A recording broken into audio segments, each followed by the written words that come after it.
We're looking at the issue of hope and the loss of it, thinking particularly of rural Wales, because that's the sort of world I live in, as do many of us watching this, no doubt. And today we're looking at some stuff that lies at the heart of the loss of hope for a lot of people. But we get uncomfortable talking about it. And because we feel uneasy in this area, we tend to only come at it coming in from the side, coming in at a tangent. But I do seem to get a significant amount of emails and brochures from people like NFU Mutual, the farm insurance and finance people, about the issue of succession planning. We can talk about that. I do meet a lot of farmers of my age who are concerned about the practical preparations for handing on the farm to the next generation, and we can talk about that, fairly easily.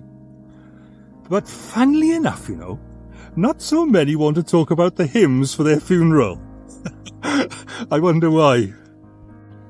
As I'm recording this now, we're kind of in the middle of Farm Safety Week, great campaign run by the Yellow Wellies charity, focusing on the horrendous level of deaths and serious injuries of people of all ages, sadly, on and around farms and farming in the UK, the things that take place beyond the farm gate. But while we talk about safety, we still keep on coming in from the side, not directly addressing the issue we're most fearful of with it.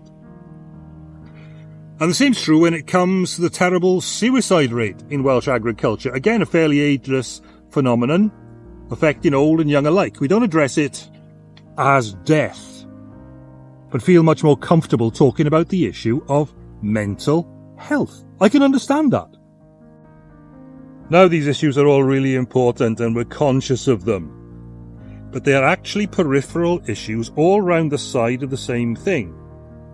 So scary, we dare not speak its name, and we'd rather leave it to one side, down there, in the ditch. And that's all in spite of the fact that the insecurity of life, animals and people is actually something farming has to deal with a lot. And yet that's something the Bible takes head on, with a credible evidence-based resolution for it. Perhaps the one ultimate thing in human life that causes us most to have the opposite of hope is the end of human life. Not so many people realise, but loads of people saw the Lord Jesus alive after his crucifixion, raised from dead, going round the place, and sometimes hundreds of people at one time. And this was not the sort of thing you get with wishful thinking. In fact, quite a lot of people were very shocked and surprised to see him walking around again after they'd seen him crucified, talking about life after human death. But at various times, various places for 40 days, he was seen by people who really weren't expecting it. And in many cases, not only didn't want to believe it to start with, but also went on and gave their lives rather than deny it once they'd seen it. When you consider the sequence of events recorded, and the quality of the documentary evidence, and the way it was transmitted down to us over such a long period of time, the fact remains that the best attested fact in the ancient world has been demonstrated over and over to be that Jesus Christ died and rose from the dead. Not only was Jesus seen alive by people who didn't want to believe it, but his grave was empty and he was seen by small and large groups of people who could not only hold conversations with him, but walk right up and touch him. Now, of course, it would have been hard to believe something like this because nobody had ever seen anything like this before, and even people like the Apostle Paul, who started off as an absolute opponent of the Christian faith, really didn't want to believe what he was seeing, but then met the risen Lord Jesus, and were left with undeniable evidence, had no option but to believe it. And then, just as suddenly as he had appeared alive after the crucifixion, he left them, and he didn't appear again.